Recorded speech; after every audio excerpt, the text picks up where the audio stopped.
All right, welcome to the creative permission slip where creativity is wild, necessary, and waiting for you. You are invited to come as you are, bring what you've got, and remember it's never too late to create.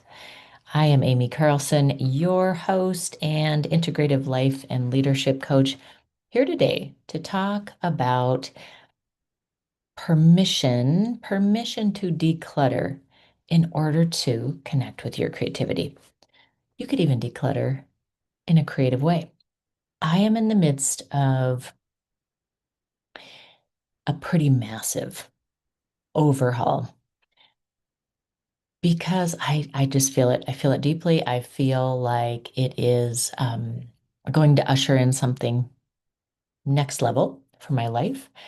And I have a new way of going about my decluttering. So I've never really been afraid to declutter. I know a lot of people are. I know it can be ooh, an emotional job, a sticky kind of job, like, oh man. And it can certainly be intense and it can drag on and on. I totally get that. And for whatever reason, in this season of my life, recently I have been very inspired to declutter. And as I am noticing how it is interacting. The process of decluttering is really interacting with my own creative process. And when I am in these spaces, it can be a mindset space, it can be the way a room feels, it can be just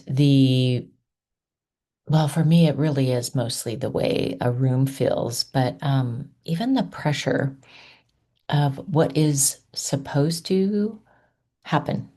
For example, at my desk, with these certain art supplies, around this certain project. So even some of that I am starting to declutter. But let me just give you a little insight into a process that I'm using in case this resonates with you. So one of the things I'm thinking about is taking a look around and saying, would I want my kids to have to deal with this? If it's something that, I mean, seriously, is like a no-brainer. For example, I noticed a candle the other day. I like the smell. I could maybe get one more time's use out of it. I kept it there.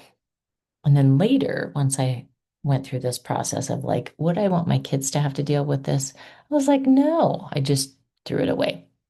Um, there's so many layers to decluttering. And I really wanted to make this episode about, since this whole podcast is about permission and creativity, I wanted to give you a new layer, a new level of permission, if you need it, when you need it, to declutter for your creativity, for your sanity, for your perspective. So, as I am engaging with this process in kind of a new way, I would say this time around, I'm thinking about the end result. I'm thinking about how I want to feel in the space. I'm thinking about how, um, I want to be able to, for example, display some of the things that I really do love right now. Now, of course, this is going to change, and this is part of what makes decluttering very dynamic, and it's never a one and done.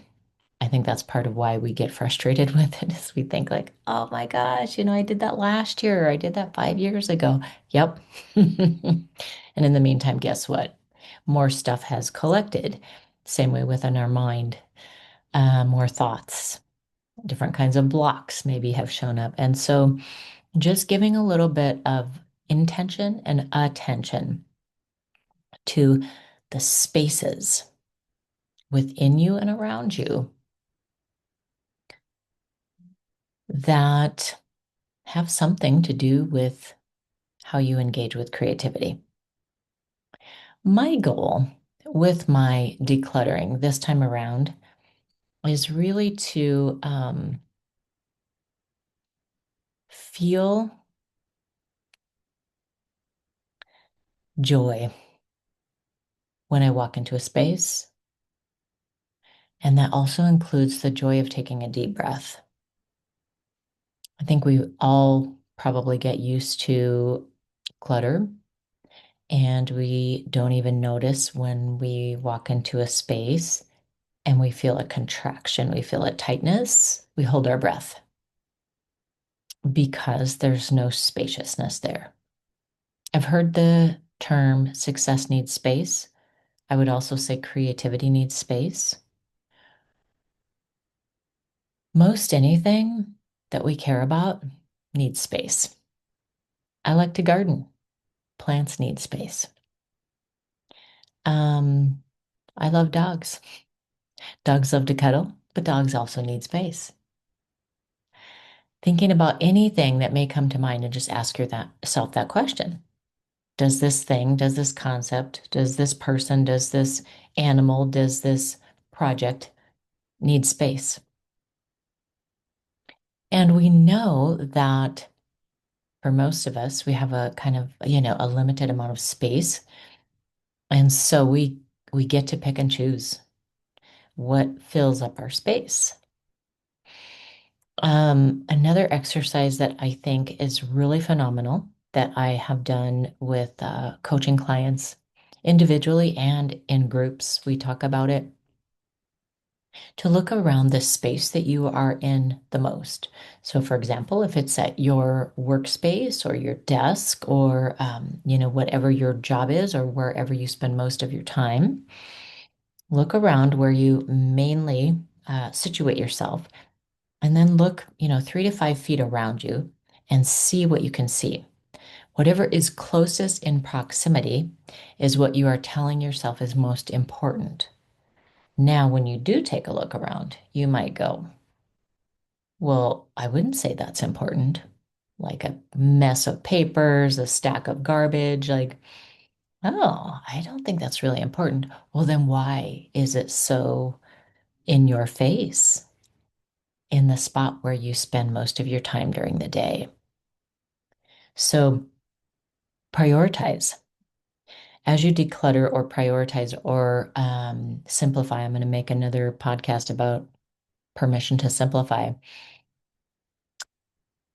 Just take that look around and trust me when I tell you, and I'm giving you full permission to look at your space where you spend the most time, look at what is in the space, look what is closest in proximity to you as you are in whatever your role is in that space, and see if it makes sense. See if it aligns with your values, what you say is important, what season of life you're in right now.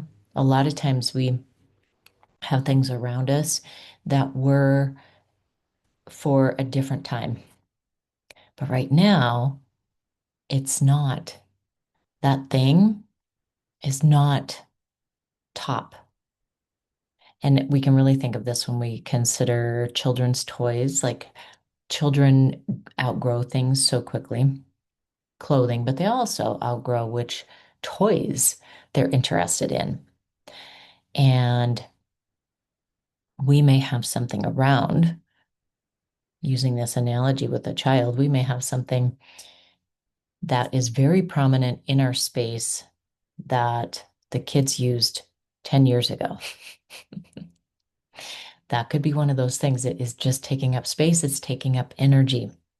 There's some kind of a depletion that can come from something that does not have the fresh feeling, that is not currently connected to you and your goals and your priorities and your vision.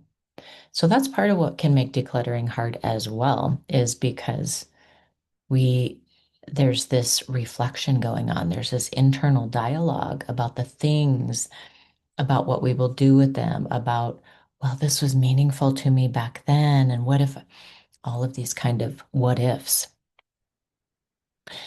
Um, if this is ever something that you have the opportunity to do, I would suggest clearing out a space and then only bringing back in, one thing at a time as it's really called for. And then being intentional where you place it, how you interact with it, because there can be this deep reverence in our spaces and with our supplies and with the things that we engage with, and of course with the people. But so often we take all of that for granted, the people, places, and things.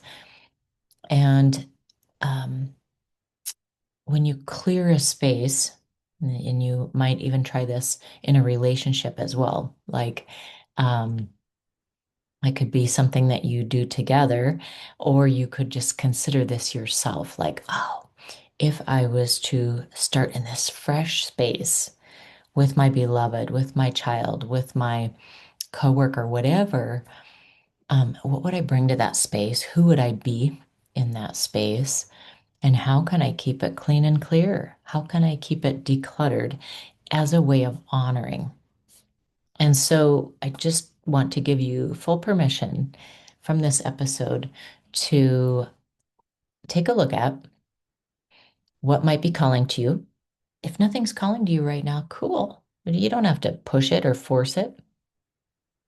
But if something is calling you and you have some bit of interest or intrigue around the idea of decluttering, permission to declutter, you know that this will, if you're interested in creativity, which I'm guessing you are if you clicked on the name of this podcast, then be willing to experiment, get curious, and see how this idea of decluttering, or whatever you want to call it, um, space clearing, may really enrich, enhance, and encourage growth within whatever it is that you have the desire to engage with next in life. So if you have any ideas, anything that's working for you, anything that you've tried that has been phenomenal on this topic, please let me know. I love hearing from you, and I read every email that comes through. All right, until next time.